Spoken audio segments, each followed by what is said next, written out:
Welcome to month 3, where we move from supporting endpoints to securing and hardening them.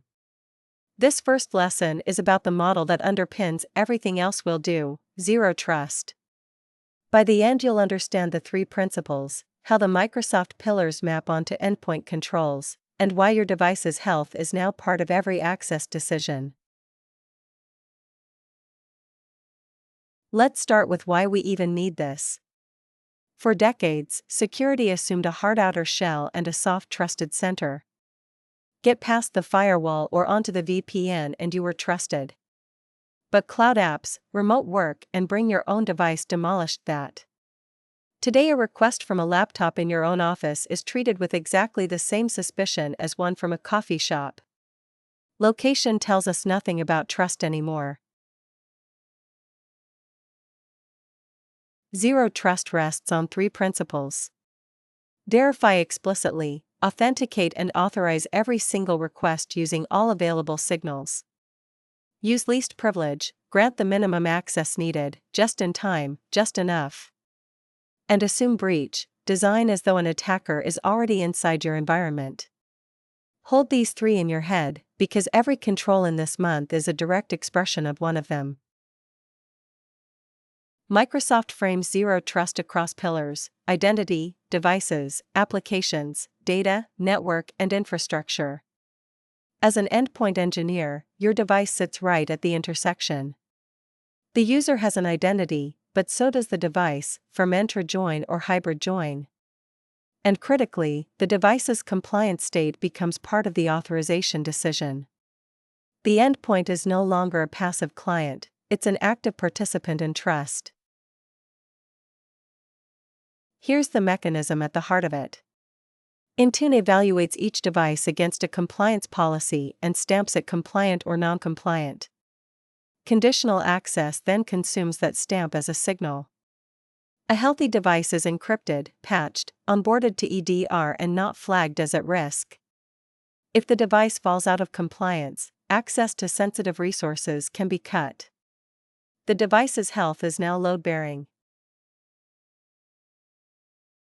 Let's trace a request. The user and device ask for a resource. First, we authenticate the user, ideally passwordless. Then we evaluate the signals: user risk, sign-in risk, device compliance, location, the app being accessed. From that we decide, grant with extra controls like a fresh MFA prompt, or block outright. And crucially, this isn't a one-time gate at logon, we keep re-evaluating.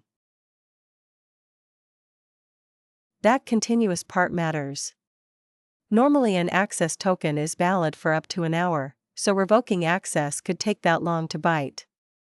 Continuous access evaluation changes that. When a critical event happens, an account is disabled, a password is reset, risk suddenly spikes, the resource is told to revoke the live session in near real time. Authorization stops being a single moment at logon and becomes an ongoing conversation. Assume breach pushes us to least privilege right on the endpoint. That means stripping standing local admin rights from everyday users and granting elevation just in time when it's genuinely needed. Why? Because a compromised standard user is far less useful to an attacker than a compromised admin, the blast radius is tiny. Start by auditing who actually sits in the local administrators group with this command, then trim it ruthlessly. None of this works without good signal. Zero trust decisions are only as good as the telemetry feeding them: sign-in logs, Defender for endpoint alerts, Intune compliance, device risk scores. That's why onboarding every endpoint to EDR and getting compliance reporting clean aren't nice-to-haves. They're the nervous system of your access control. Fresh, rich, trustworthy signal produces good decisions. Stale or missing signal produces bad ones. Let's recap. Zero trust means verify explicitly, grant least privilege, and assume breach.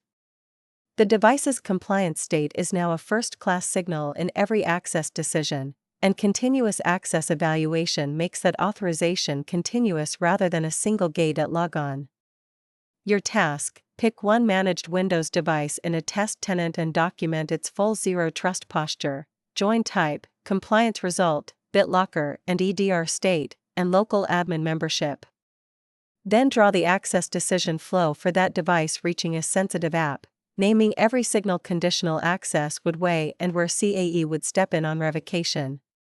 See you in the next lesson.